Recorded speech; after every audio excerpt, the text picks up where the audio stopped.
Hello my friends, John LaRuffa here with another Straight Up Solo. In this episode, we're going to take a look at Halls of Hegra. I'm going to show you how this game works. I'm going to play a turn for you. I'm going to give you an overview of the whole game because it takes place in several different phases. And then I'll tell you my thoughts on it. Again, this game was provided to me by the designer, and I really appreciate that. But my thoughts here are going to be absolutely honest. And so, that's the usual thing you can expect from me. So let's go ahead and get started. Okay, folks, and as usual, please like and subscribe to my YouTube channel if you haven't done so already. And if you have, I truly do appreciate that support. Okay, so first of all, what's going on in this game? Well, this game is a historical narrative of what happened to a group of Norwegian volunteers and fighters and, basically a very small band of volunteers in the area and soldiers and officers, some medics and some other folks that were trying to hold out against a superior German force of artillery, of infantry, and of air support, etc. And so what's going on is you are playing basically a tower defense game with bag building elements where you have a mobilization stage in the first 3 turns. And when you're doing that, you're kind of preparing. You even use one of these little special boards here to prepare for this invasion that's going to be happening where you're going to be sieged, okay? After the first 3 turns, which you'll be doing, trying to build up the number of people that you can use, soldiers, medics, infantrymen, can't remember their name, foresters, rangers. Anyway, they all have slightly different abilities and you're trying to draw them out of the bag with the recruits. But there's also these suspicion tokens in there, which if you draw these, it will basically only give you 1 recruit. So you can draw up to 4, but if you ever draw a suspicion token, then you need to put all but 1 back. So there's a bit of a push your luck element in the first couple of rounds drawing these out, okay? Then you're also working to try to calm things down with the townsfolk and open up supply lines, of which I've exhausted almost all of them, to help you to have places to get supplies and other bonuses throughout the rest of the attack and siege. You do a couple other things too. You're going to be repairing defenses. Some of these things, like this area right here, is the main defensive position. You're going to be trying to repair that. You'll be repairing a gun. You'll be digging out snow. And as you dig out snow, which you could do throughout the whole game, you could be opening up these bonus tiles. I'll call them bonus tiles, but they could be a lot of different things. They could be bonuses like this, where I dug out a generator and I got +3 to my +2 to my morale. But I also dug out different capabilities like the counter patrol, or the radio, or the map room. And so there's a whole host of different things in here that the more you focus on, the better prepared you're going to be, the better stuff that you'll have. You can get a medicine cabinet, you can get an extra gun, etc. All right? And then you're also going to be trying to prepare this hit bag. So here's another thing that you can work on throughout the game, trying to put mist tokens in this hit bag that is going to prevent you from taking serious damage once you get into the siege area of the game. And I am just starting in this playthrough here to see, just starting into the second most intense part of the siege. This is siege number 2. Okay? The other thing you're going to be doing is bolstering defenses. You can promote with the officer, so you can actually take these volunteers and turn them into infantrymen. And as you can see here, I've promoted heavily. I put just about everybody I could infantry-wise into the game, and that has actually been paying off for me pretty well. You can use the officer to inspire. You could use anybody. In most cases, you can use multiple different guys to do different things, unless they have the X on them where it says you can't do this. So for instance, you can't use the officer, who's the star guy, to repair or to bolster. But if you use him here as the inspire, he counts as 2 discs, which fulfills this condition completely, because normally it takes 2 to do this. And you can do similar things, like the medic can't be used in this counter patrol, but if you use an infantryman, they are ×2. And our woodsman, so to speak, he ignores some laborious issues here. It's kind of like the strongman, so he can get back carrying supplies faster when he goes out on patrols, and he can shovel snow more effectively.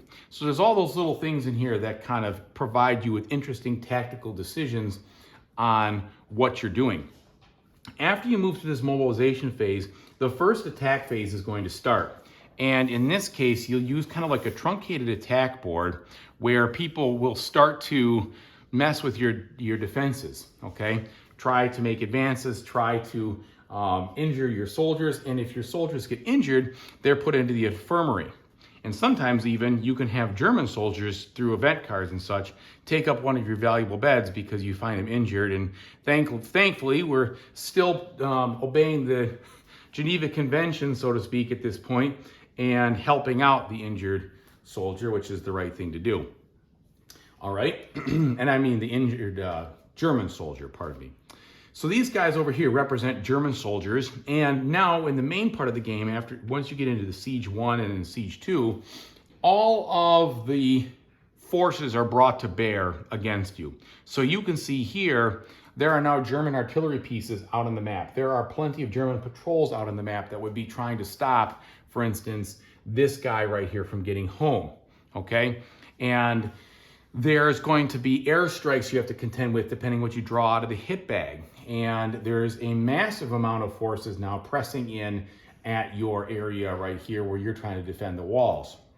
And so the better you prepare and the luckier you get in the beginning with regards to your draws and such, the better off you're going to be. Now, I will tell you this, I had a pretty good section of volunteer draws for getting 3 out of 4 several times in a row. I never went to all 4, but I really was able to beef these up before I started pulling suppression tokens.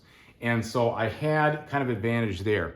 The other thing is I've gotten fairly lucky in my first half of the game, with the exception of right now, with when I got injured, most of the time I was starting in 5 and 6, so it was pretty easy for me to get out there. I didn't have a lot of cloggage in the infirmary.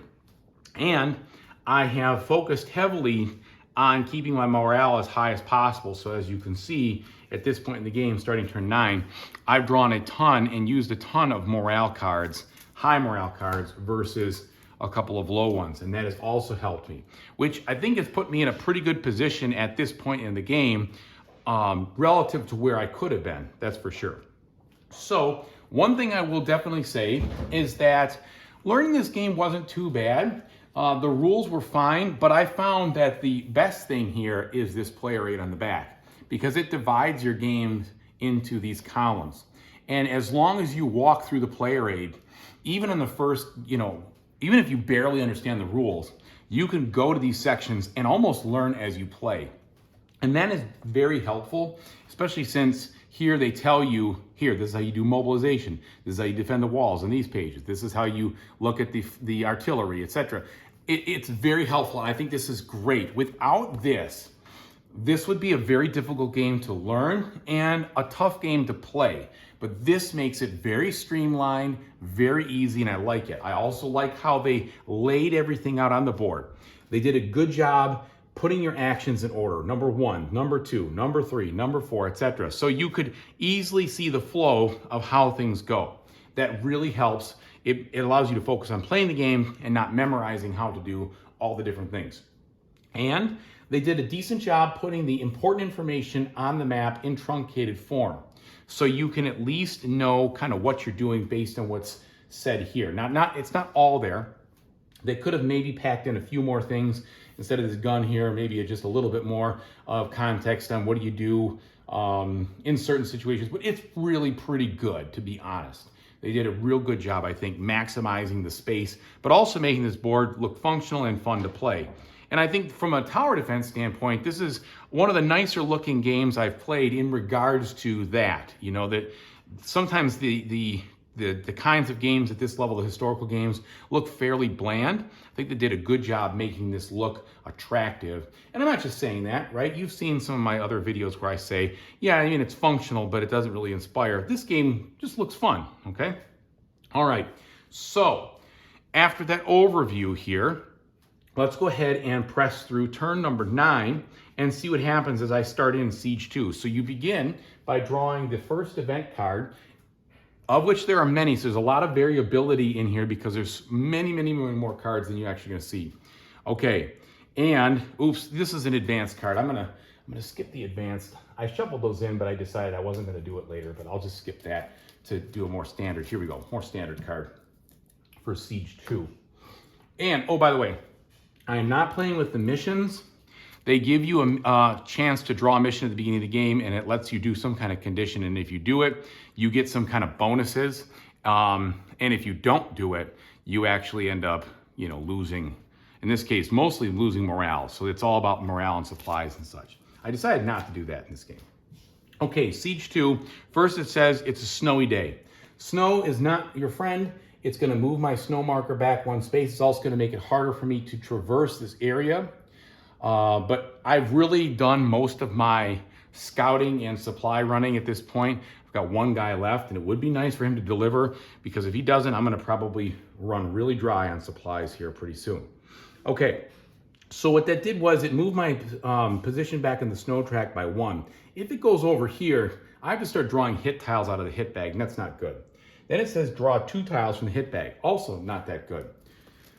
And then the flavor text is 2 bombs that were reported as duds just exploded.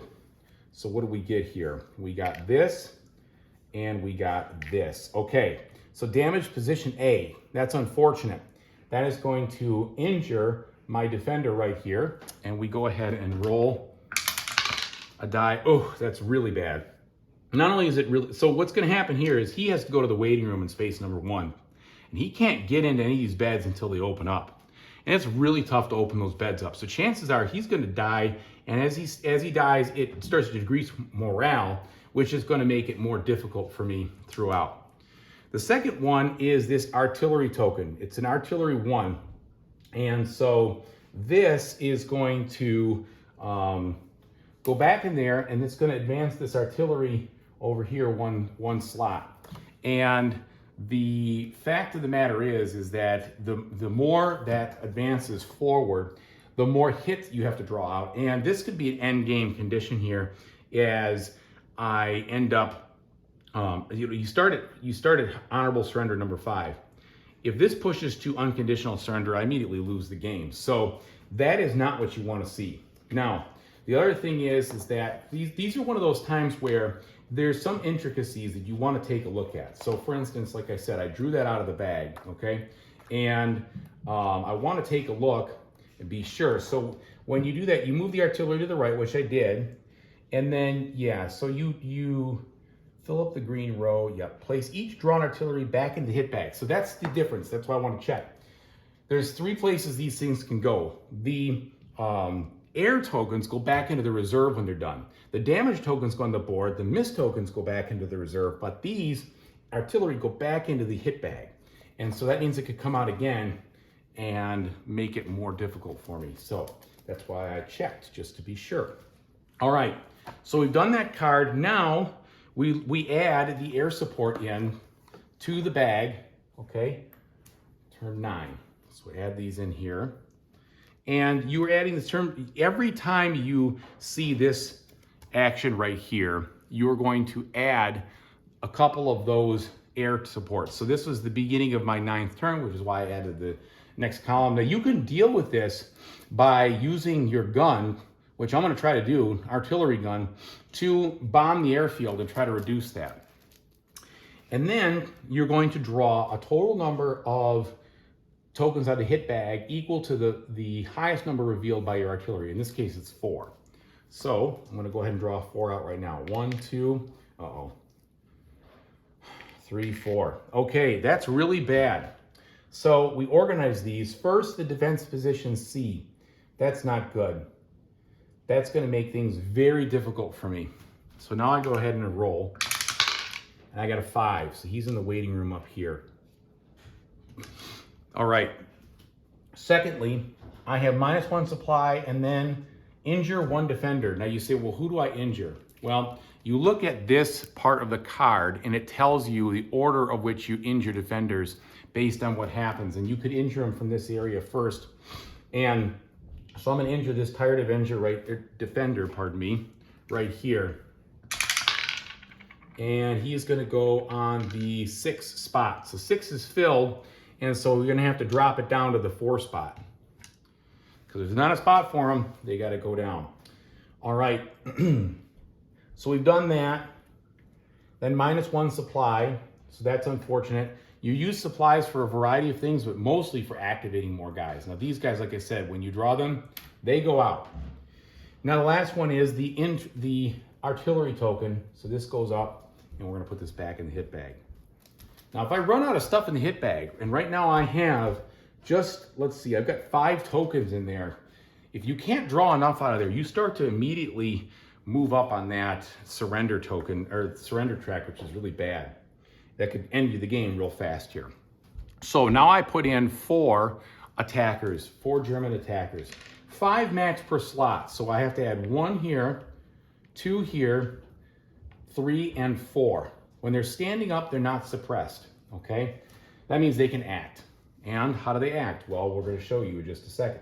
So we've added German infantry. Now, notice here, I'm on this side of the column. I'm not drawing any more recruit bags. It's too late.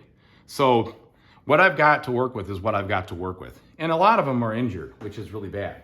One of the loss conditions here you can have is that if you don't have enough healthy defenders when you get to this condition here at the end, that means people that are not in the infirmary, people that are back up here or on this spot right here, you automatically lose the game. So I need to have at least 5 tokens somewhere on this board that are healthy. And if I don't, automatic loss. Now, you can move this backwards by doing some infantry shelling at the airfield. So it says move surrender marker backwards. So if I use this, that firing of the artillery can really help kind of keep you from being doomed. But anyway, we're going to go ahead and we're going to perform the German infantry attack. Now, how this works is you're going to do this for each section. There's 5 per section. So you're going to roll the dice, and you're going to roll 1 per attacker starting at the bottom here. So we have a 6, a 5, 2 2s, and a 1. These, which you can't hear, you can't see probably really effectively because of the way the camera goes, these different areas are carved out into a grenade area, a hit area, and a move area. So the 5s and 6s in the back, 5s go to move, the 6 goes to hit, but the rest of these, they stay there. So these guys did not advance. I was lucky on that roll. All right. We continue to do this. We have 3s and 4s. That is all of these moves. So that is very unlucky. I'm going to have a huge force pressing in on me very soon. Now, the final one here, I only roll for 2 because the other guy is suppressed, right? He got suppressed in an earlier round. So let's see what happens here. A 1 and a 1. Well, that's some luck. So they stay right there. Now, anybody who is suppressed gets stood back up.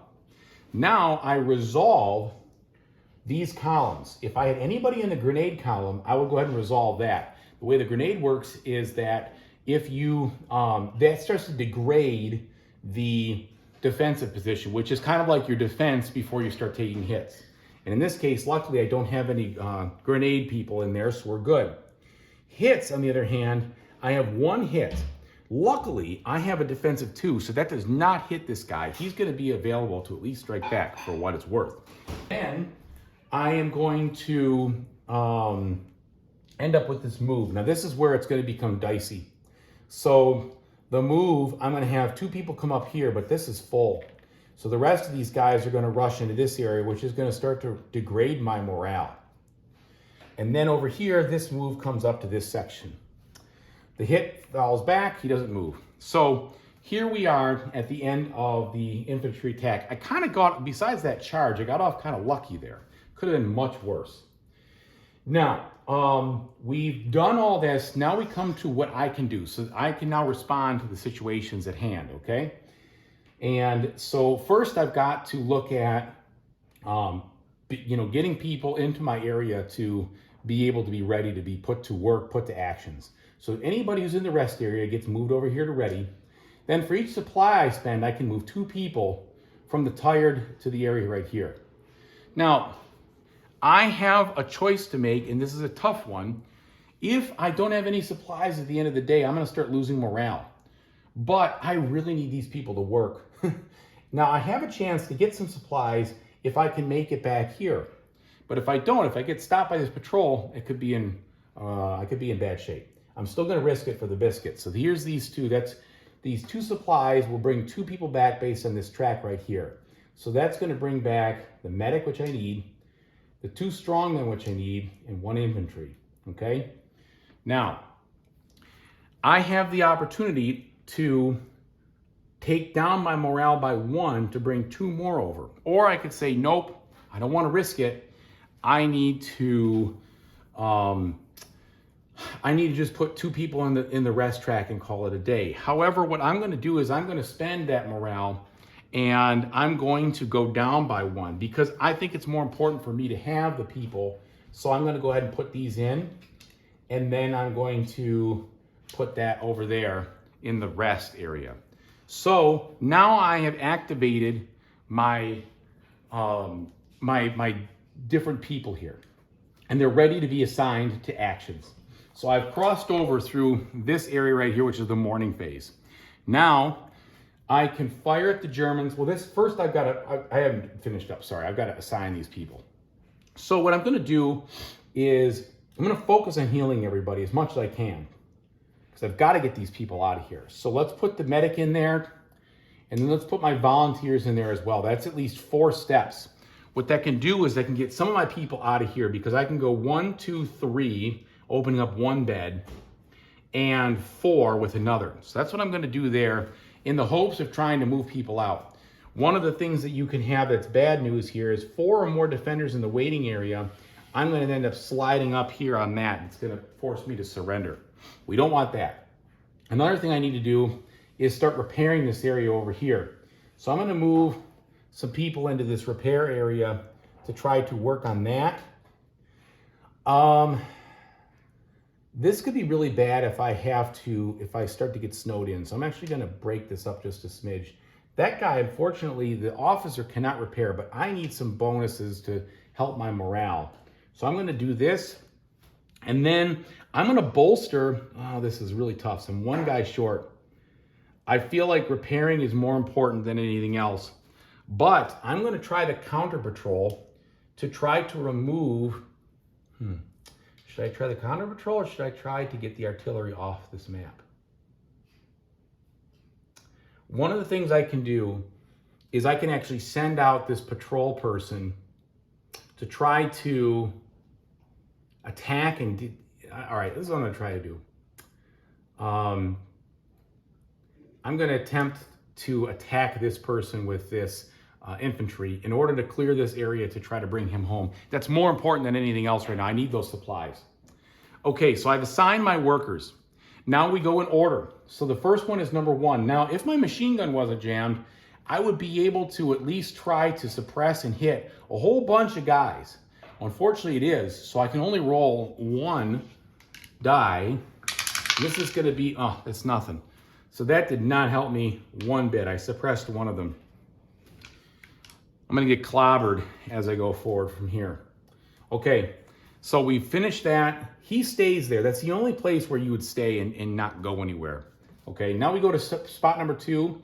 I was talking about the artillery, but I feel like I need to make more repairs on things beforehand. So I'm not gonna do the artillery, but let's say I did do the artillery. I would be able to shoot 1 thing. So I don't know, now I'm having second thoughts.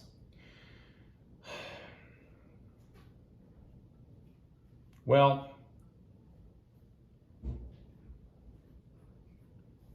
for the sake of demonstration, I will use the artillery. So let's pretend I didn't repair this. Let's put it over here. I'm gonna do that because what I need to do is put some more hits into the bag, but I also need to deal with the surrender tiles too. Some misses into the bag, pardon me. I'll probably do this. So I'm gonna use this to shoot and to siege the airfield. So what you do is you choose, I'm gonna resolve 1 option. I'm gonna go ahead and resolve the move surrender down by 1, okay? Now when I do that, I have to roll a die. If it's anything less than a 6, my gun jams, which it did. So now, that's unfortunate. But at least I bought myself some more time.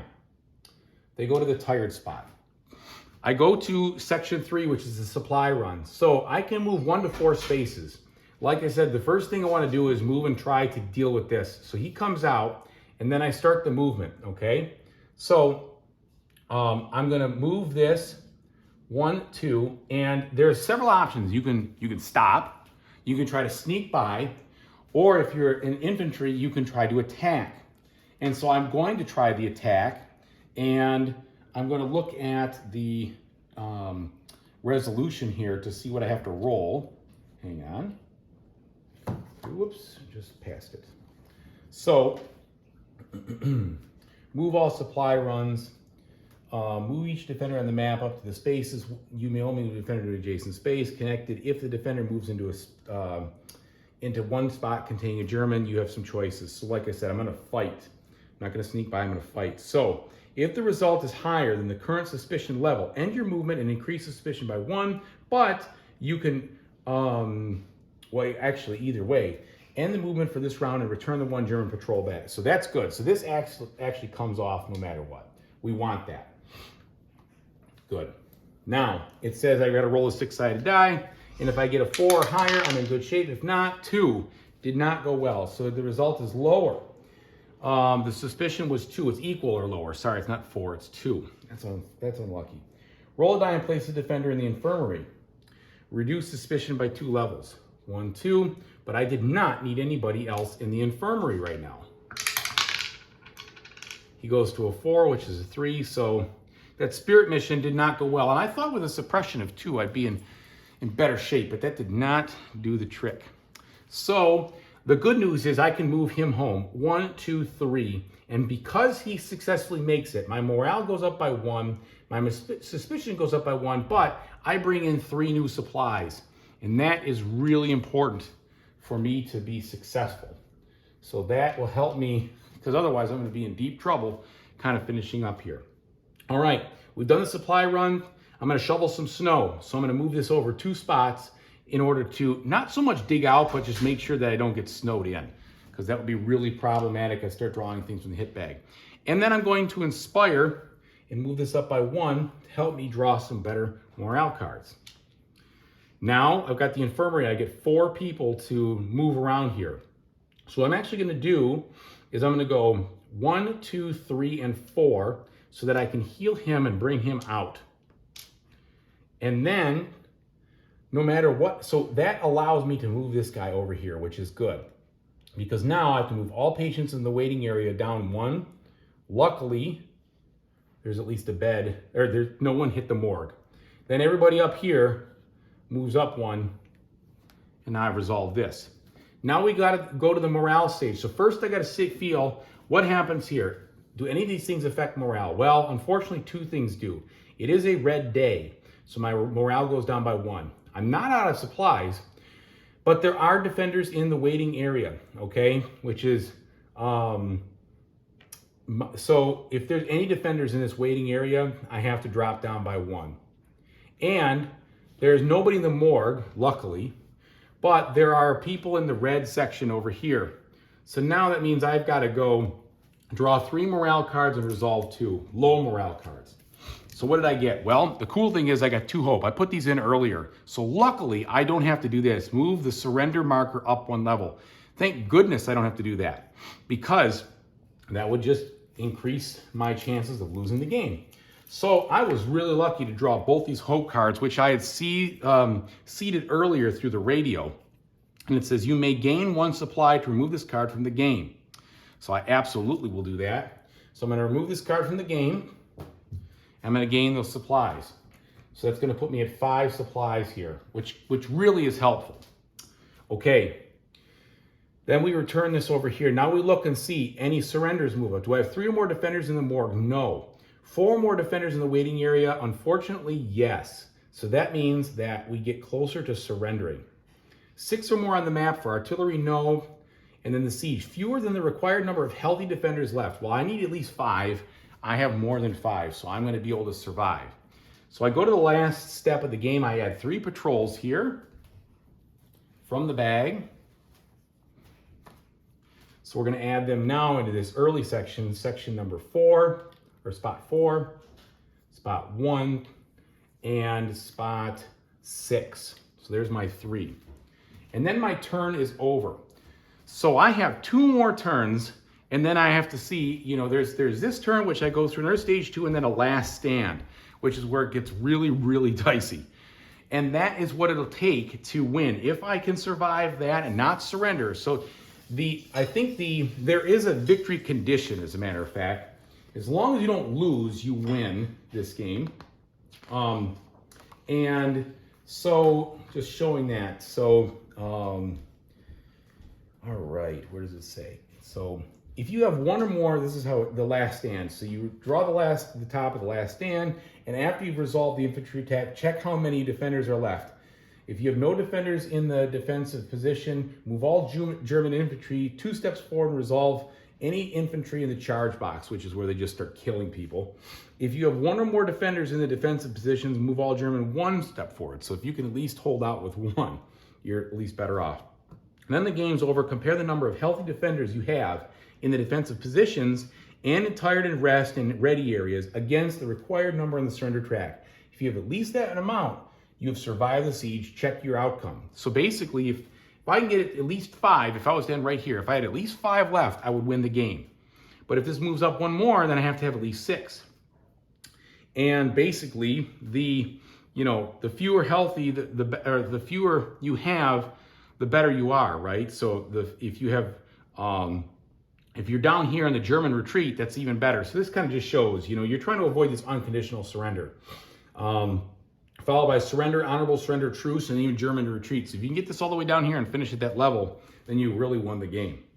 So, long story short, that is kind of a whole, I'd say, good, solid feel of what this game has to offer. So you could see what you're looking at. You could see if this is going to be the type of game for you or not, based on the sample play there. Plus, they do a really good job. They do talk about the history here. So it's obvious that the designer really cared. They give you several pages about what happened and how it went down, what the days were like, what the historical scenario ended as. And I think that's really cool. It's definitely an immersive game with regards to the theme, and all the stuff works. I will say this, there really is no die roll modifiers in this game, nor are there any die roll mitigation in this game. So if you roll really lucky, you're going to be in better shape, obviously, than if you roll really poorly. Where it's really punitive is where you're trying to get the hits versus the suppressions. Okay, suppression is okay. It's better than missing. At least they don't get to show up in the next round. But you got to get the hits to keep this thing from plowing forward. And of course, here too, how injured they get can really be difficult if you're rolling really low numbers versus high numbers. Besides that, and there's other things too with regards to whether your gun's jammed and everything else. It doesn't feel like it's really luck based because there's a lot more choices in what you do.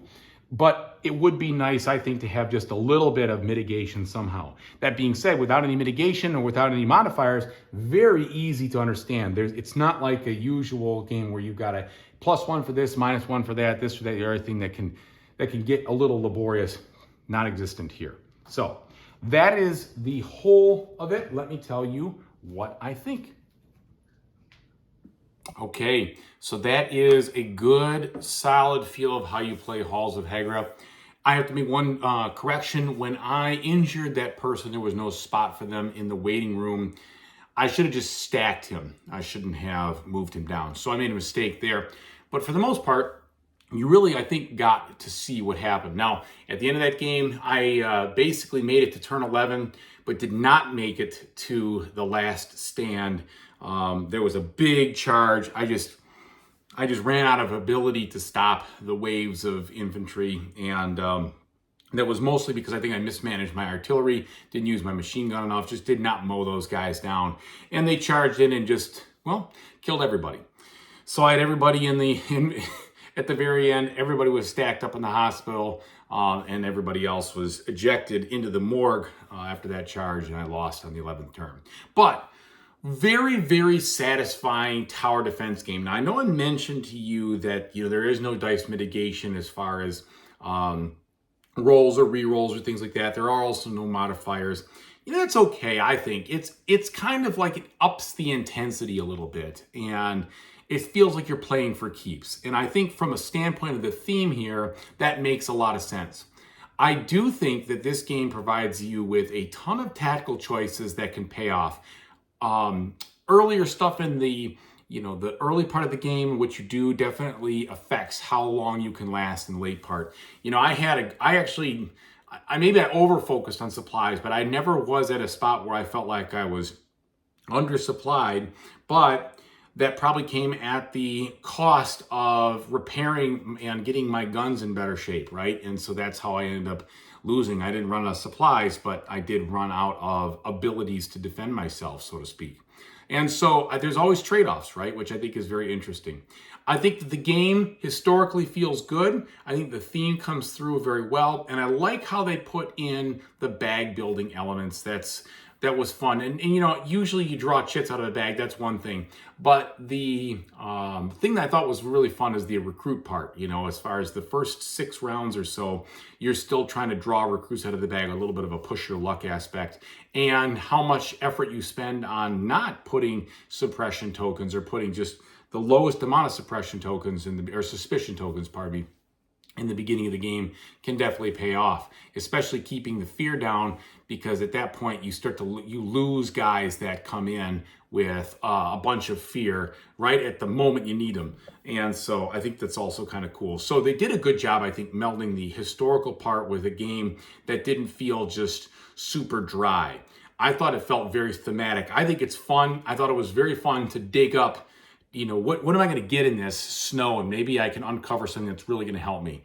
And I uncovered some really cool stuff. And I kind of uncovered like, oh, shoot, well, I don't really need this at this point. The map room, it's a little bit too late for that. Doesn't help. And so that kind of gives you this feeling of, it's hit or miss. But keeping the snow down is important so you don't have to keep drawing out of that hit bag. And that hit bag is really important too. Seeding that with a bunch of misses is a good bag building element that can help you prevent just these cascading problems later on where you have some serious issues. And I just think it's really cool. They did a good job here. I found that this game blends a lot of what I like with tower defense and bag building together in a nice way without putting in so much, a lot of complexity. And even though, it's a tough game to win for sure, it doesn't feel as hopeless, I guess, as some really tough games that are out there that are survival games, right? I feel like you really believe, obviously if you're really off to a bad start and things are not going well, then that's not good. But for me, I really believe that if I could just hold on, I'm so close. And that is a good way to feel about a game like this. The tension rises up very nicely. Once you understand how to process through the flow charts, it doesn't take too long to play. I do think the game is it's probably like a hour to hour and a half, somewhere in there, maybe an hour and 15 or so once you really get the hang of it. And that play rate in the back is really helpful and really nice how they put that together. I really appreciate that. That'll help you get back into the game, even if it goes a little while between plays. You can say, all right, yeah, I kind of remember the situation here. I was just going to go through a turn. Yep, okay, I got it. I got the flow. Let's do it. So overall, I think if you like that period in history, or if you like tower defense games, you're going to really like this game. It's going to feel really, really good to you. The bag building aspect is a minor aspect compared to the tower defense, right? It's much more of a defense, kind of fighting off those waves in different ways. That's the big thing that's going on here. It's not so much of what am I drawing out? Because you're not drawing from that bag every turn to get new things. You're doing that for half the game, and then the rest of it is what did I seed in that hit bag for the most part. And the patrol bag isn't really built one way or another. You can kind of put things back in there, but I'd say that's more of a kind of a randomizer than anything else. So I really enjoyed it, and that is something that I like. So I like the idea, I'll put it this way, I like the idea of World War II in historical games, but they usually don't stick with me. For whatever reason, they're maybe too authentic, or they're too much of a simulation. But this one seemed to blend that theme well with a game that was fun but very intense, and you felt like even though you're rolling dice, your choices would help you to be better prepared or worse. So I give it high marks. I really enjoy playing it, and if you like what you saw there, you're going to like this game. I'd say that you could say, okay, the negative about it is if you want a completely different feel every time, that this game is not going to give you that. Even though what is nice is there's plenty of those event cards that change up what you're going to get. Inevitably, the game itself is about this conflict. You're not going to be able to try massively different strategies here in one way or the other to try to, try out this versus try out that. You're going to try to do tactically smart things. This is very much a tactical game. So there's not going to be a bunch of variety there, but there is a bunch of variety in how those events will deal your situation in one direction or another. And so, take that into account. What are you looking for? Overall, I enjoyed it, and I hope that you enjoyed this video. Thanks again for the designer for providing me this copy that was very generous of them, and I'm happy to help. And I really do think this is a truthful and authentic impression of what I saw here. So, whatever you decide to do in the future, I always say this, I really do hope that you have a fantastic time doing it. Take it easy, everybody.